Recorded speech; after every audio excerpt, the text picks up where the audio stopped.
it's a huge challenge of getting recognized, getting on platform in the best possible way. And so 2% uh, of the total makes 75% of the revenue, and that's the publishers. And there's a reason for that. It's because of the relationships that you build with the platform, the relationships you build with the media, the workflows that you can do and you're running through constantly because you have many games constantly coming out.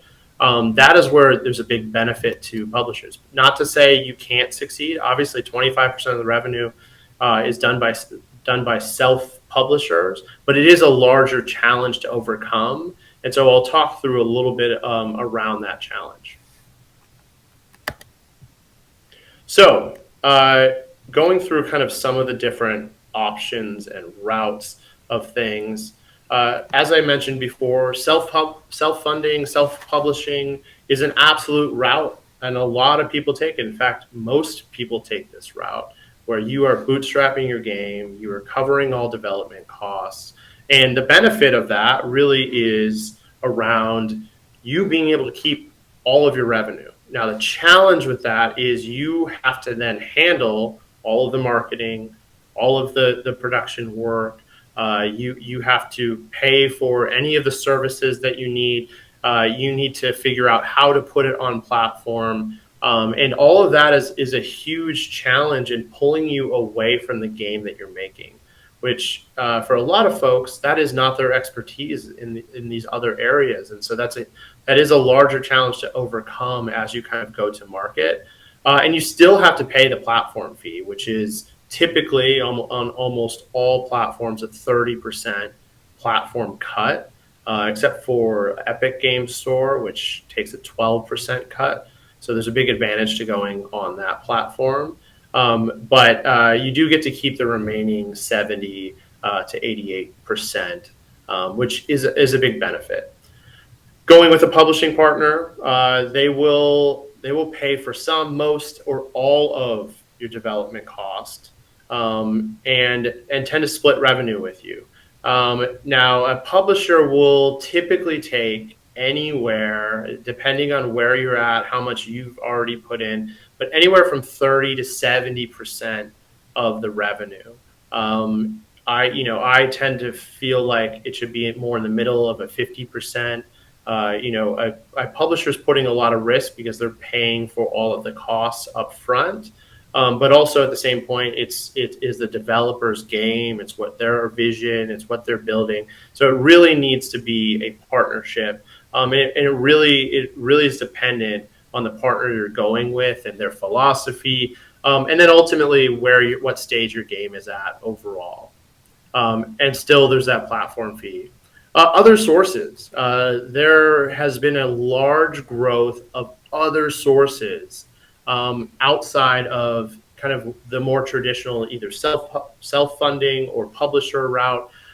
So some of those are venture capital. Venture capital is spending more money than ever before in the game space, investing in studios, investing in tooling, investing in publishers.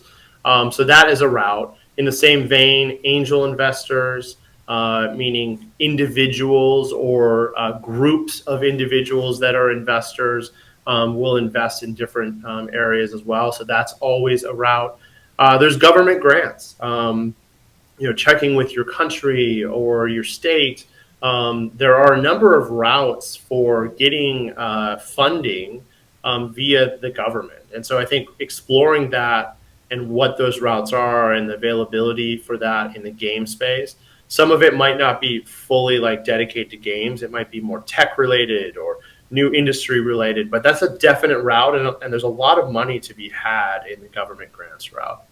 And then crowdfunding. You see a lot of that happening where people will crowdfund and try to raise the money from, really the most dedicated user base that want to invest in the game and obviously get the return of a lot of benefits from that. The big flag with crowdfunding is it's a lot of work. You are doing a lot of marketing yourself. You're making a lot of promises that you need to deliver upon. And so it takes way more time than you typically realize as you're kind of going through. The benefit of a lot of these sources is you keep most of the revenue. It always depends on what your deal is with a venture capital firm or angel investor. They might be, instead of taking revenue from the game you're putting out, they might be investing in your developer or your development studio. And so they might actually own a piece of your studio that they will want to see some kind of return over time on. And each of those kinds of deals is set up in very different ways. Government grants, less so. It depends on what the grant is, if there's any kind of like payback or investment or anything like that. And then crowdfunding, each of the platforms that does crowdfunding takes a portion as well. So just be aware of that. You're likely not going to lose as much revenue as you might with a publisher, but you're also not getting the services that a publisher provides. So who covers the key services? As you can see, like self-publishing and the other sources, you're covering them, or you're having to find a partner. In the other sources part, you might still need to find a publisher, even if you get funding via somebody else, especially with go-to-market and the marketing end of things. So a publisher really covers the marketing, production support, localization, QA, metadata, music, writing, platform release, PR, and about everything else that you can cover. But every publisher is a little bit different. Some specialize in certain areas, some don't. So what is a publisher revenue model? Now, this is my expertise area more so. So I'm going to lean in the education around a publisher. I think self-publishing is a little bit self-explanatory, and these other sources, I'll speak on a little bit, but I'm definitely not the expert in those areas. But I've spent, most of my career in the publisher end of things. So how does it work? When you sign a deal with a publisher, what is happening with a lot of the money that's being spent? So first off, a lot of publishers will ask for recoup costs, meaning the development costs and the marketing costs and potentially the localization QA costs that a publisher is spending. They will ask for the minute the game goes out for your cost for the cost to be recouped by the publisher before a developer sees the majority of funds or any funds. Some publishers will ask for 100% recoup of costs before a developer sees any of the revenue from that. That's a more extreme case. I think I'm seeing more often that publishers are moving to a place where just the majority of the funds go towards the recoup, but a developer is still seeing a percentage of the total. So recoup is a really important thing as you're going through contracts and everything like that, to make sure you understand what that means and that you're setting up your roadmap appropriately. Because if you're not ready for there not to be income coming in when you release the game, then you might be in a trouble place where you just release a game, but then suddenly your studio can't continue to move forward because of some of the lack of revenue that is coming in, so you can pay your team. After that, there is the platform commission. I spoke to that a little bit. The 30%. Epic Games is a little bit differently, but you're gonna have to pay a percentage of that to the platform. That's going to be interesting over time. There's a lot of lawsuits happening around the different platforms. It'll be interesting to see how they all show over time. And then revenue, so the royalties. So, as I mentioned before, I said 30 to 70. I typically don't see 30% where a publisher only takes 30%. Typically, they take 50 to 70% truly. And it depends on the relationship with them. And again, how much you've invested compared to what they're investing. And so that split can vary, and you really want to pay attention to it during kind of everything that you're going through from a contract standpoint. And then additional opportunities that exist is typical opportunities that exist outside of this is IP. So ability to leverage IP into other platforms if you just launch on one platform initially. there are the ability to leverage it into transmedia opportunities, films, TV, comics, and other things. Me coming from Netflix, I know that they're looking at doing a lot of those kinds of opportunities, and investing a lot in the game space. And so your IP becomes very valuable the minute that it's out. Um, Yeah, it looks like there's a little bit of a question around platform publisher. Something that I can address really quickly here. It's I think, yeah, it's a challenge with the amount that you ultimately have to pay towards these places, in order to get your game out. The challenge really is, as I showed before, 98% of games are self-published, but they only generate 25% of revenue. So it's hard to get a percentage on very little like return if you do the self-publishing route. So that's a big challenge, and I know it's a tough pill to swallow for developers as well, which is why you want to get the right partner that's not trying to take 70% of your revenue. You really should be getting a partner that's 50% or lower of the revenue that is post the platform cut. And then there's other opportunities with consumer products. And then the M&A market is huge with what is happening around IP rights. A lot of IP is selling for over, a few $100 million, all the way up to billions of dollars right now for single IP. And so that's where there's a ton of value over time as well, if you ever want to do that.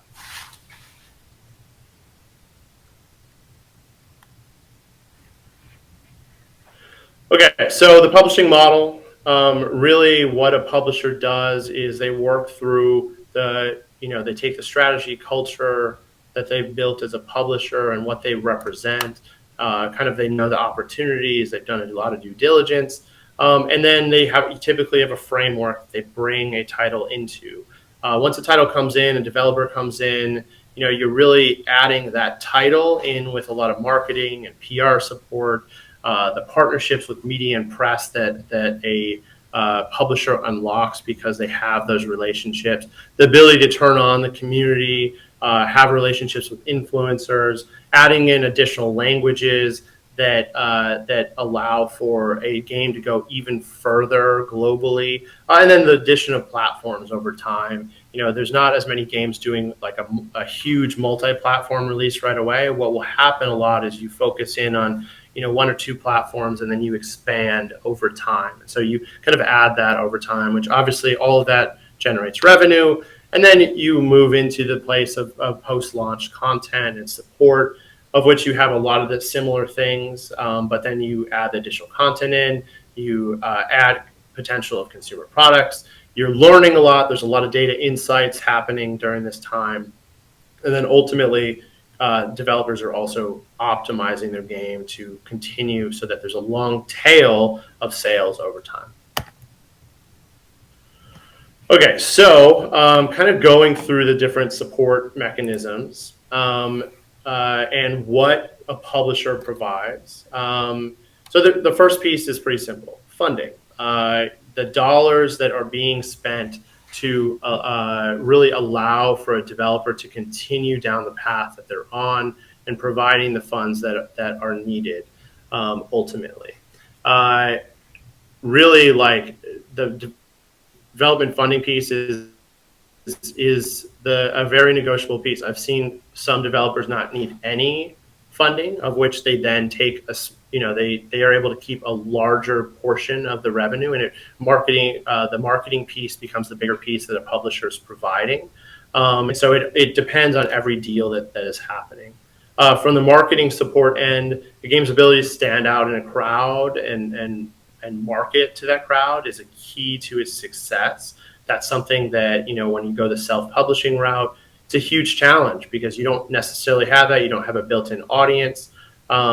And it is a huge challenge to ultimately succeed without a strong marketing plan moving forward. Some folks are able to develop that themselves, are able to build their own communities. And there's a number of ways to do that, but it's a huge piece that comes as part of a publisher agreement, and you want to make sure that you get a marketing guarantee with your agreements as well, so that a publisher is guaranteed to really support your game in the best possible way. Publishers will also manage brand and promotional asset development, marketing and promotions, public relations, trade show appearances, and community management. Platform release and management.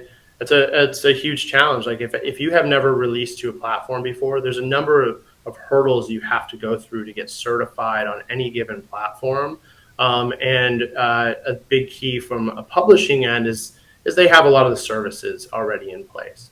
So publishing across multiple platforms demands a lot of overhead ultimately. And so knowing what the latest specs are, what you have to deliver upon, and how to deliver it, and how to deliver in the time frame you want to, is always a challenge with the platforms, because they're continuing to evolve over time. So even if you've released on it before, it might have been a couple of years before, and then you've adjusted as you go.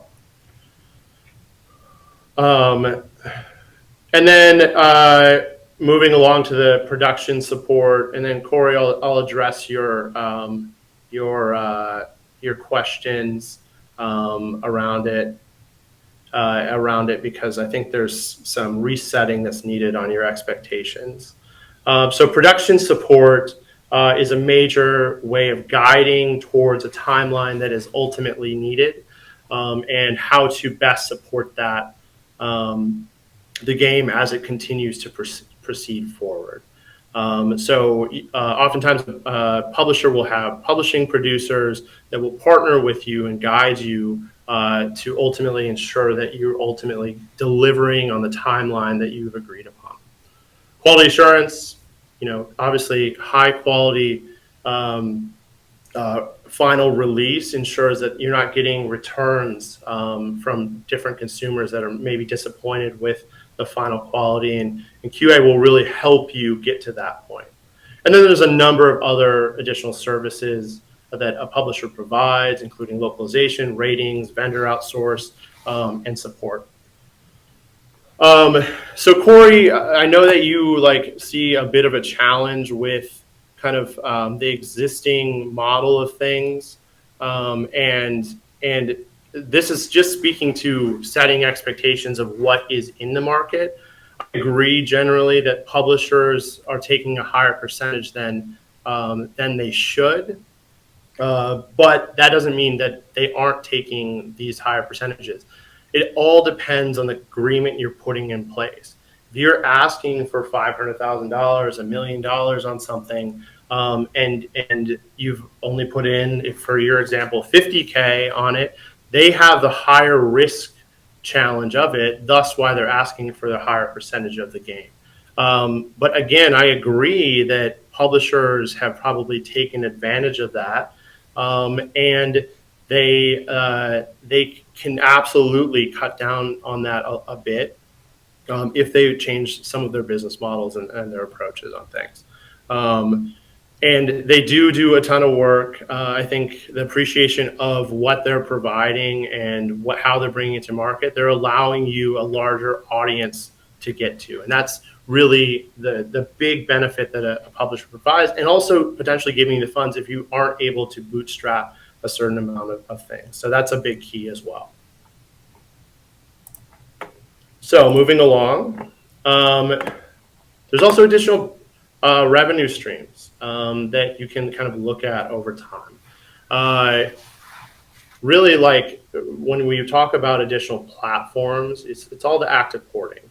Really moving something from one platform to another, and more than ever, really you have the ability to move it to almost any platform at this point, especially with the growth of mobile and premium mobile happening. I know a lot of my experience at Netflix, we were bringing over higher end games into the more premium mobile ecosystem. So there's a lot of opportunities that are growing in the mobile space that will allow for revenue streams, even on mobile devices, even if you're more of a premium focused premium focused game that is on Steam or console.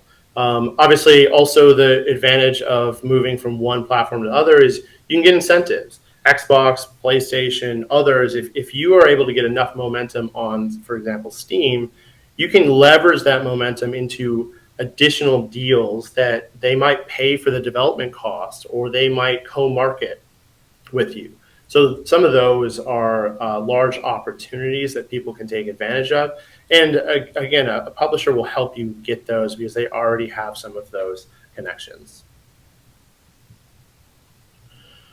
So moving along, obviously DLC, additional content is a huge revenue driver once you get a game out to market. Having a lot of those plans in place early on can help you very quickly move on a market that you maybe have created or an audience that you have created.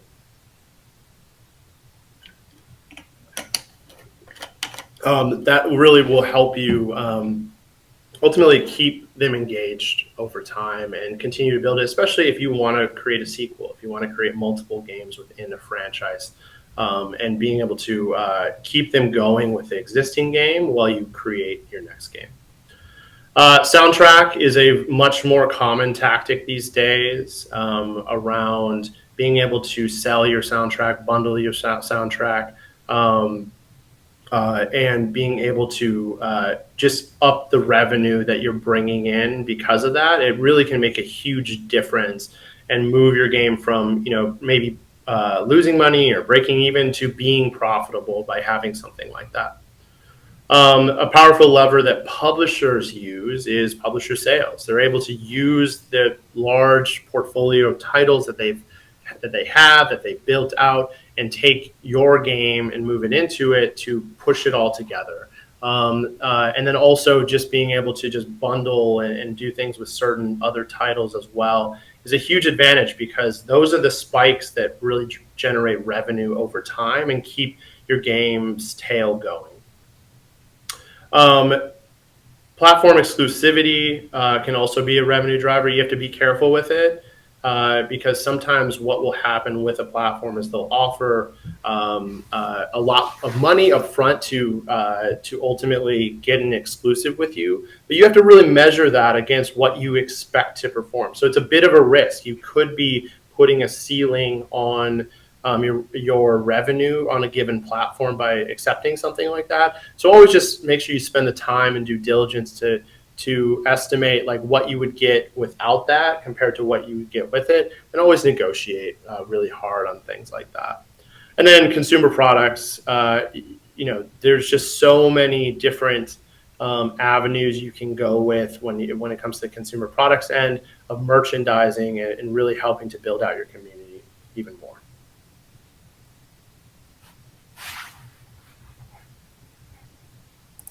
Okay. So attracting funding. The biggest piece here is networking. People do deals with people they know, people they trust.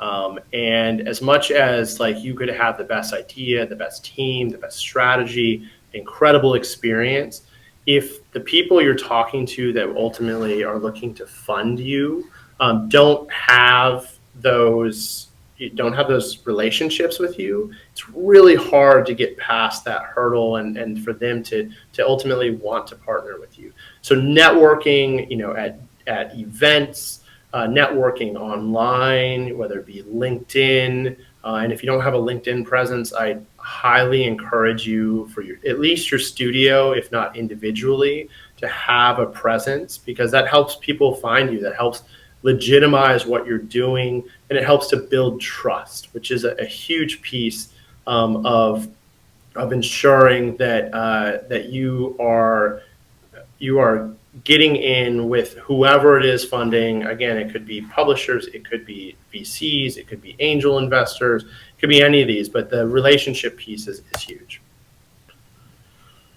Like I mentioned a little bit, where should you be networking? Industry events, other developers. I think networking with other folks that are peers to you that are working on other games, they can tell you the good and bad. They can tell you the publishers that are trying to take advantage of folks. They can tell you the VCs that they've worked with. And that also allows for kind of a warm intro. They might have somebody they know and they can vouch for you. They can say, hey, I've worked with them before, or I know them, and they're able to potentially get you in the door with somebody and get you some credibility up front. Now, at the end of the day, you still have to build off of that, but that can be a huge advantage by using someone you know in a very beneficial way to kind of get you introduced. Also, Discord is a great place, ensuring that you're on some of the networks and some of the places that are talking about, your types of games, or indie development, or any of that kind of stuff can be beneficial as well. I did, as I think you see, I didn't mention the publisher's website. That's a place for people to go get lost. I know a lot of people will go to a publisher website, submit their game, but in all honesty, it's really hard to get noticed because you're just one of thousands of people submitting things. And the more you can get a personal connection with somebody from the business development team, somebody that is in the business, that can get you in front of ultimately the decision makers, that's a really big key. Another big piece of all of this is your pitch deck. I'm sure some of you have done pitch decks before. I've had to do them myself as well, and they're really tough things. They're something that you have to iterate on over time. But some of the keys I've seen, as with some of the games that have pitched to me, that I've found really helpful are things around, why are you making this game? Like, what is your purpose? That helps to really bring out, what and why you're doing it. If you can bring in your passion for what you're building into explaining why you're making this game, it really helps somebody that is looking to fund it get attached to it as well. Your positioning in your market, like who are you going after? How big is that market? Like, what are your comp titles? All of that is really, really valuable information. Even if it's, aspirational in a lot of ways, make sure you balance it a little bit with kind of the more middle ground of things as well. But being able to say, hey, this is what we're trying to be, this is what we're going after, it really helps for anybody looking to invest to know, okay, well, that's the direction and that's the upside, that's the potential. Other things, the technology it's built on is really, really important. It helps for a publisher to evaluate, okay, like what are the potential pitfalls? Like, because every engine, every piece of technology has its pros and cons, and a publisher is able to then help supplement some of those cons if there are issues with a certain type of engine or things like that. Team and background is really valuable. The funds that you need, how you would use it, and what kind of revenue projections, even if they're a little bit made up, because all revenue projections are a little bit made up. All of that's really useful. A timeline, and then anything you've already done. If you've done a Kickstarter previously, if you've put out a trailer previously, what you do on socials and anything you've announced, all of that's valuable. And then just also from your end, what your expectations are for any partner that you are going to work with. I think that's a really valuable piece where you can set up front, hey, my expectation is you are doing these things for me. And you are providing these services, because it's a two-way street and you don't have to go with that partner. And so setting expectations is really key. So what does a publisher care about? Really, like very similar to the last slide, it's around the kind of opportunity ahead of it, how somebody would ultimately hit that opportunity, how you would hit it, how a title potentially would stand out. A lot about the team making it. Have they done this before? What are some of the other games they've worked on? And then ultimately, does the cost justify the market opportunity? If you're asking for $300,000 and it's a smaller market opportunity, that might be okay. But if you're asking for $1 million, that might be a little bit tougher. Some watch outs. It's like there's a lot of watch outs here, but look for a partner, not just money. Whoever you work with is going to be key to your game's success. And it's not just about taking dollars, because a lot of people have money to give out, but not everybody is a great partner. Your IP is extremely valuable, so don't just give it up. In fact, I always advocate don't give up more than 50%.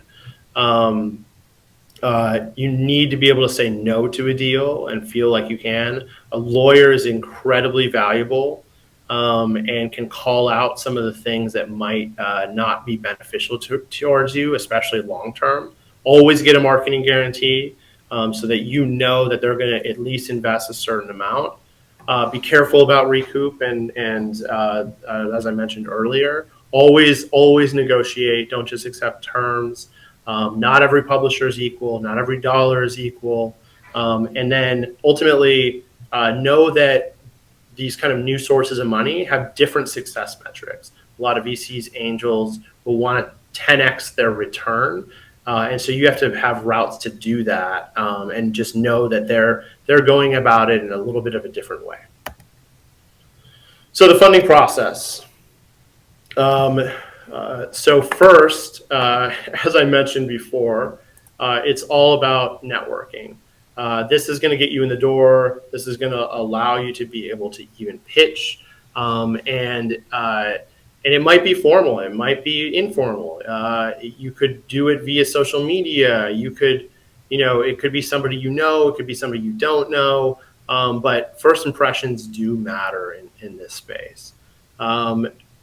Then you move really into kind of informal negotiations.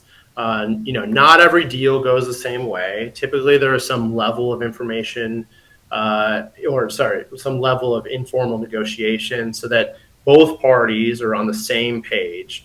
Some big things that might come out are budget, timelines, potential support needs. So just be ready with that information, even if it's in more informal way of like, hey, I need 300K. I think the game will be out in March, and this is the support I expect and need. Then you move into a letter of intent, where basically it's let's agree we are going to negotiate a path forward at a very high level. This is only the first step in the more formal negotiation process. If you can agree to these like high level terms, you're in a good place to get a full agreement done, but just know that there is a next step after that. If you're working with a VC or angel, this letter of intent is typically called a term sheet. Instead, a lot of it's a little bit like the same, but just two different routes, two different industries on how they're going about things. Finally, you get to the agreement. So you're working with whoever, if it's a publisher, this agreement's called a publishing agreement. If it's a VC and angel, it's called a definitive document. But it goes into depth with every scenario you could possibly face going through the deal process. You will go through scenarios that will like have a 0.01% chance of ever happening, but all of that has to be kind of laid out in the agreement. If you did make it this far without a lawyer, you definitely need a lawyer during this part. So make sure you have somebody that you can go to that can review this kind of agreement.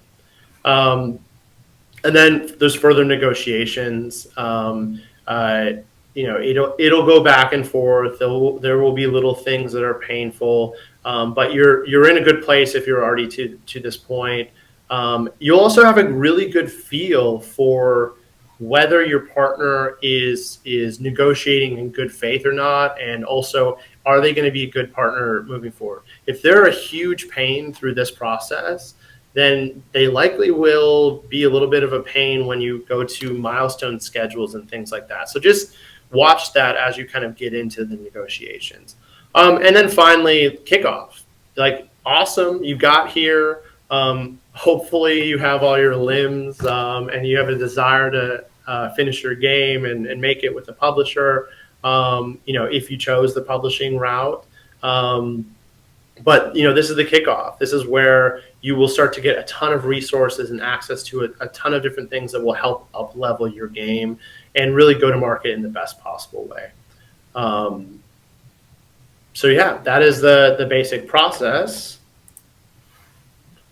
And I actually skipped ahead a little bit. So some current trends and learnings here. So there's a lot of new players. The market is suddenly flush with money via venture capital. And so you have a ton of opportunities with this. Just know that with this opportunity, there's risk. And they are still very much figuring out the games industry. VCs are pretty new to it, and as much as there are VCs that specialize in games, again, it's a learning process around how they're ultimately going to continue to support those titles. And there still might be a need for a publisher, even if you go some of those routes.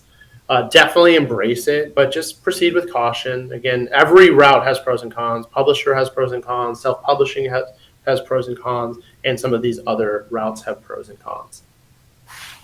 Just make sure you match your long-term goals with any route you choose. M&A market. The industry is in kind of mass consolidation mode. As you kind of have seen with Microsoft's acquisition of Activision Blizzard, and a number of others. Scopely was bought 2 weeks ago as well. There's a lot of consolidation happening. So it's an interesting time in the market.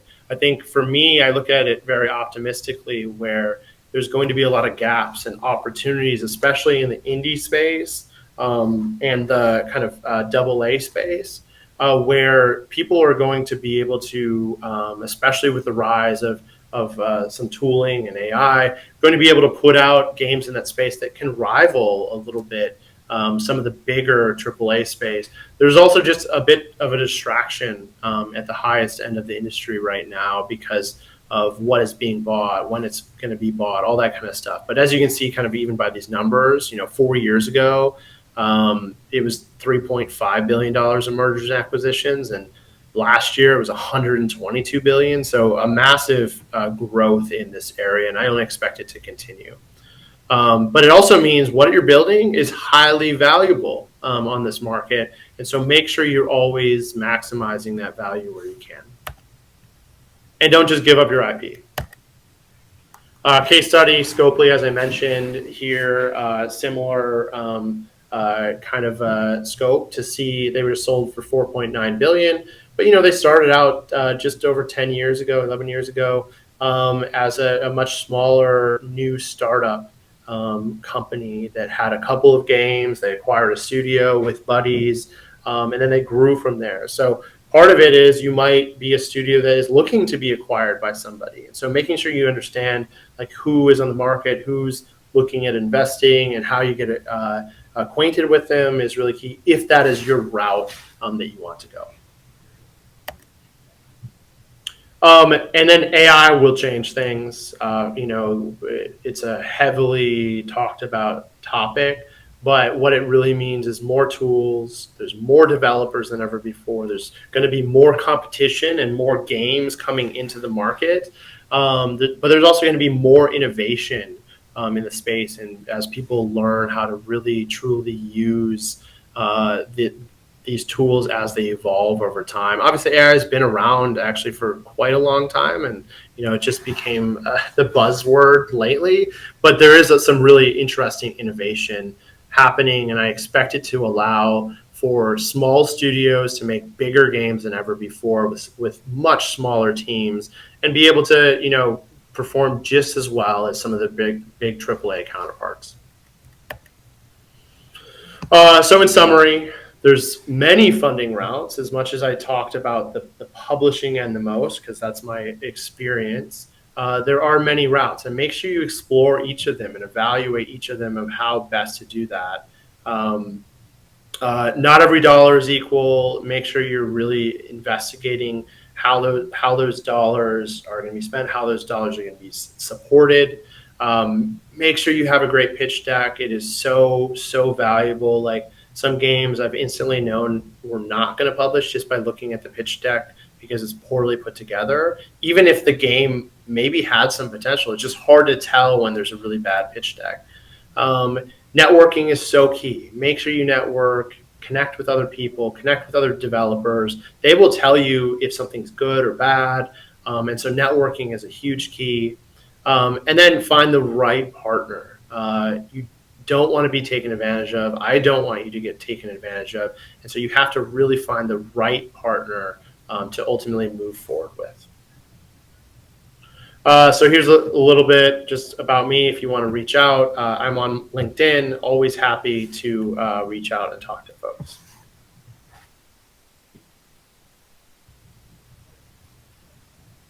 Okay. So I know that there was a number of questions. I tried to ignore them a little bit so that we could get through the presentation, but happy to answer some now.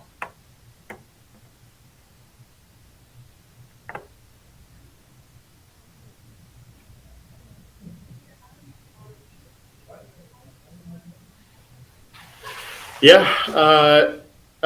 Yeah, my contact, you can just look up Ben Qualo on LinkedIn. That's the best way. So raising costs of games, a couple of AAA games went up. Yeah, there's less AAA games than ever before, and they're more expensive than ever before.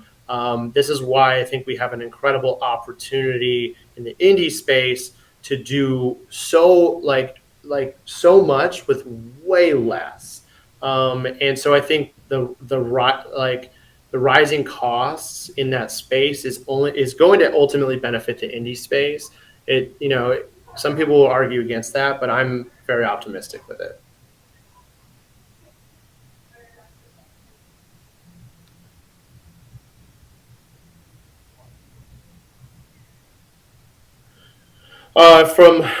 So how important to come to publisher with store page already out online and huge wish list numbers?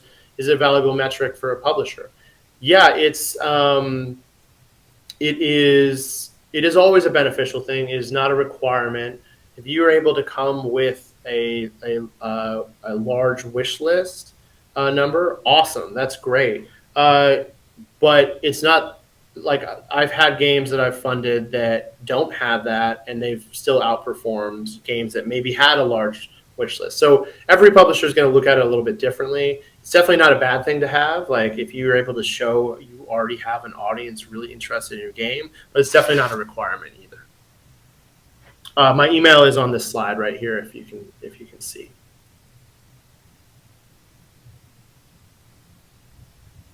Best events to meet publishers. GDC is always a good one if you can make it to that. Any kind of industry related event you can do. If it's more consumer focused, it's a little bit harder to get their attention because some of the right people might not be at the event. But really, any of them, any kind of games event, you can usually see what companies are coming to it ahead of time. Advice for marketing, if self-publishing, really it's about building your community. You need to be able to do a lot with very little. And so taking advantage of Discord, taking advantage of where you think your audience is. If you have a comparable game, look at how they've done it. Like if you have this game that you're like, hey, we're basically like this, but we've changed a number of things. Look at their strategies, like look at their social channels, see how that they've done it, and if you're able to ultimately kind of use some of those tactics, you can kind of take advantage of those as much as possible. But it's tough doing it all yourself. You're gonna have to create assets. You're going to have to promote in a big way. Building your own presence as well as an individual brand will help as well. But then also growing your company pages as well. So Peter, did you have imposter syndrome? Yes, I have imposter syndrome all the time. I have it, constantly where I'm like, whoa, like, why am I even doing this? How did I get here? Why are people listening to me?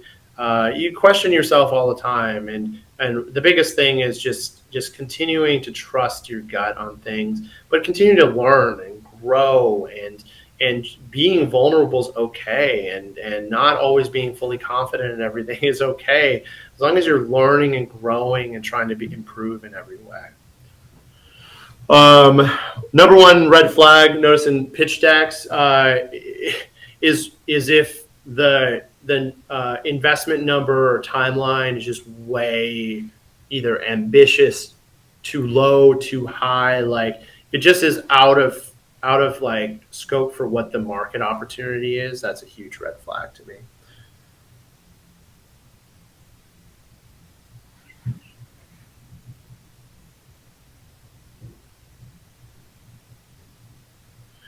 Corey, yeah, I mean, your advice, you're going to get different advice from different people, because some people like to see it, some people don't. I personally like to see it. It allows me to get a perspective from what you are thinking and how you're thinking about it. It allows you to put a foot forward there. But every publisher is a little bit different, or every funder is a little bit different. My company. Well, I'm based in the Midwest, so I have Midwest Games as my email. The company will be officially announced in about a month. But yeah, I'm based in the Midwest, so that's why the email.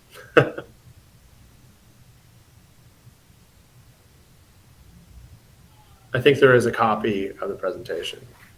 What other questions can I answer? Every publisher is going to look at the different stages a little bit differently. Like for me, as a new startup, I'm looking for games a little bit further along, because obviously I need to start turning in revenue a little bit faster than most. But some are very happy to look at concepts and fund. If you have a prototype, that always is more beneficial, because you can have something to show and visualize and get people to push forward. So it depends. How do you handle rejection? I've had lots of rejection in my life. It's always tough. You always want to take it personally, but don't take it personally. I think the thing about it is, for a lot of rejection, if you're able to turn that into a learning lesson, like if someone says no to you, trying to find out, okay, well, why? What were the things that maybe got them to not like my presentation, and how could I adjust that? Because it might be like one slide that they were like, oh, I'm not sure about that. And if you're able to take that feedback and adjust it, maybe they will even like come back and look at it more. Or at the very least, your next person you're talking to will not have that same reaction. But everyone looks at it a little bit differently. Again, like for each of these different funding sources, they're going to evaluate it differently and want certain things in, certain things out. So just following your gut of what you feel is right is always important, because just because you're getting feedback on something doesn't necessarily mean it's the best feedback. I will not be at Gamescom this year, unfortunately. I love Gamescom, but I can't go this year. I'm personally not looking at VR games. We're looking at PC focused, with opportunities to port into console and mobile potentially.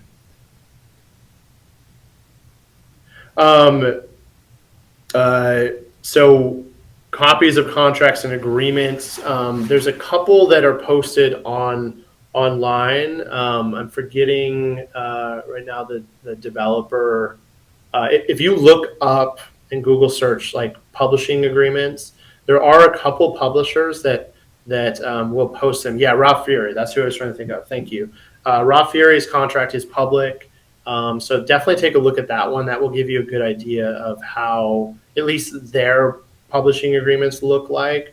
Each one's a little bit differently, but that's a good visualization.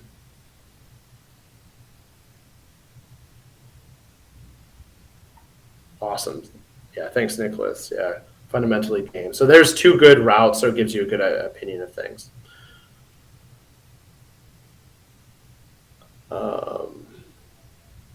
how do you apply to be published on Netflix games? Connect with one of their business development people. If you go on LinkedIn and search business development Netflix games, you will get a whole list of people.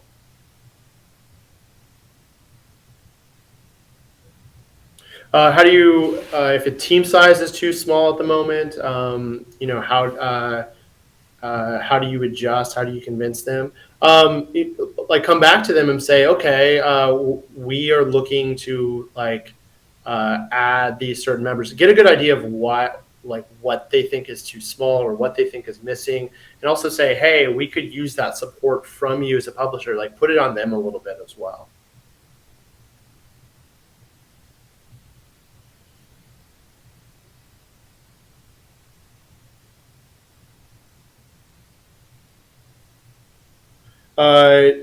So echoing this, aside from pitch deck, is there anything publishers enjoy looking at visually? Art, demos, like all of that is really good. Devlogs, maybe not as much, but anything that can visualize and get them to see that what you want to do as an end product is really key. So anything visual is always beneficial. So 300K. So if we do, the math a little bit on that.